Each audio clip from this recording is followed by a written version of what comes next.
The hidden greenhouse stood at the edge of the forgotten valley where mist rolled like slow breathing across ancient stones, and no map dared to remember the path that led to its glass walls glowing faintly beneath the moon. It had been built by hands long turned to dust by scholars who believed magic could be cultivated like vines, and that even the wildest flame could be taught to bloom gently beneath careful light. Inside the greenhouse, towering trees arched toward a ceiling of crystal panes where sunlight poured in during the day and starlight spilled in silver rivers at night, feeding orchids that shimmered like captured dawn. There were ponds warm as summer rain where luminous koi drifted between lily pads wide as shields and vines heavy with fruit that hummed softly as if bees still lingered inside their skins. At the heart of it all, hidden beneath layers of curling ivy and watchful thorns, stood a pedestal carved from a single piece of obsidian, and upon it rested an egg the color of deep emerald forests after rain. The egg pulsed faintly with a rhythm like a heartbeat, and thin lines of gold traced its surface in patterns that shifted whenever no one looked directly at them. For many years the greenhouse remained undisturbed by human hands, and the egg waited in patient silence as seasons turned and dust gathered upon the forgotten paths. Then one autumn evening, when the wind carried the scent of distant storms, a young human named Awakens stumbled through the valley chasing nothing more heroic than a runaway goat from his small hillside farm. Awakens was not a knight nor a wizard nor a scholar of rare wonders, and his boots were worn from tending soil rather than crossing battlefields. He followed the sound of cracking branches and the soft bleating of his goat until he pushed through a curtain of thorns and found himself staring at the impossible sight of a greenhouse glowing like a fallen star. Curiosity overpowered caution, and he stepped through a broken archway where warm air wrapped around him like a welcoming embrace. The scent of blooming flowers and damp earth filled his lungs, and for a moment he forgot about the goat and the world beyond the glass. He wandered deeper between towering ferns and luminous blossoms, his fingers brushing leaves that shimmered with harmless sparks. When he reached the center, clearing, his gaze fell upon the obsidian pedestal, and the egg resting upon it like a secret the world had forgotten to claim.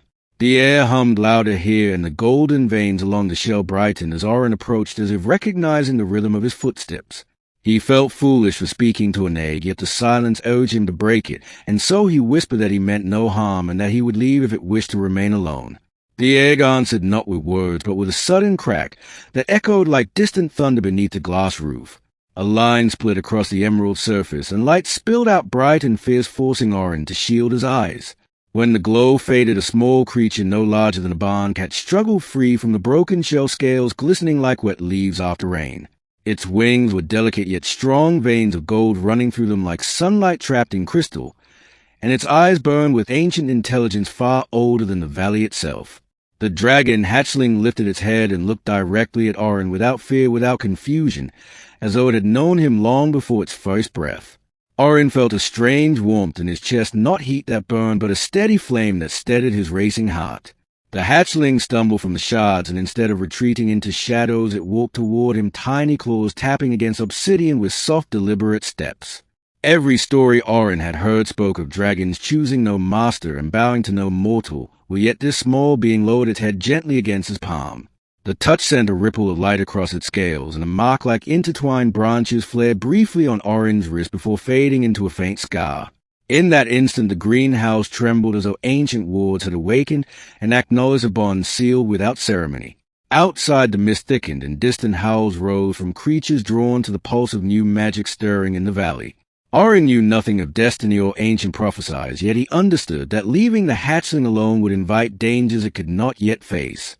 He wrapped the small dragon in his worn cloak, ignoring the sparks that danced harmlessly along the fabric, and carried it close to his chest.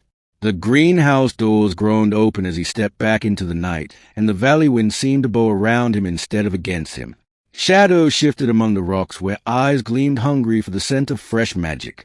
A massive wolf formed of bramble and bone leapt from the darkness, drawn by the newborn flame that now beat in harmony with Awakens' heart.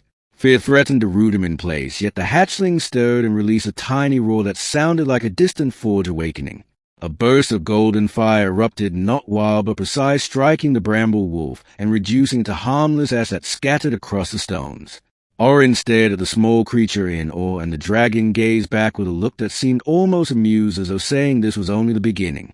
They hurried through the valley toward the farmhouse, where lantern light flickered faintly in the distance.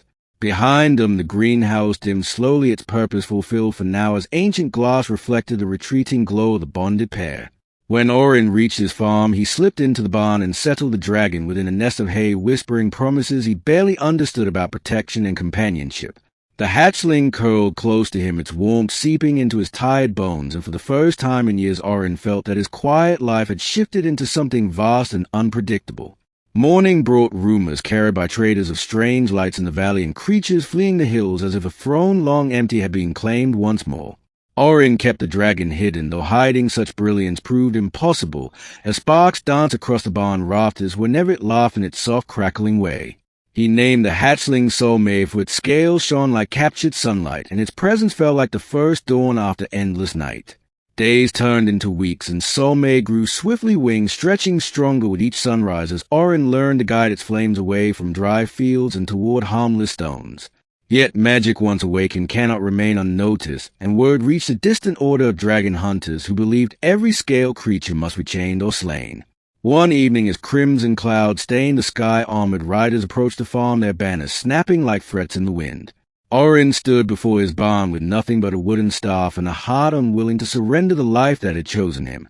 Soulmate stepped beside him, no longer small enough to hide behind his cloak, and its golden eyes reflected both innocence and rising power.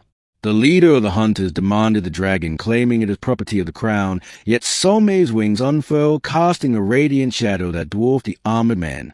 Orin did not command the dragon to fight, nor did he beg it to flee. Instead, he placed his hand upon its neck and whispered that the choice would always belong to it. The bond mark on his wrist flared bright, and the ground beneath the hunters trembled as vines burst from the soil, wrapping around horses and steel alike. The greenhouse magic had not faded. It had followed the dragon and rooted itself wherever Soulmate stood. Faced with living earth and blazing wings, the hunters retreated, their fear louder than their threats. When silence returned, Orin knelt beside Soulmate, overwhelmed by the realization that guardianship was not ownership but trust freely given. Soulmate lowered its head once more against his shoulder, and the soft rumble echoed like distant thunder, promising loyalty without chains. Years would pass and legends would grow of a human farmer who walked beside a dragon born of hidden glass and ancient light. They would travel beyond the valley, healing forests scarred by greed and guarding villages from beasts drawn to reckless sorcery. Yet in quiet moments beneath open skies, Orin would remember the first crack of emerald shell and the simple choice to stay rather than run.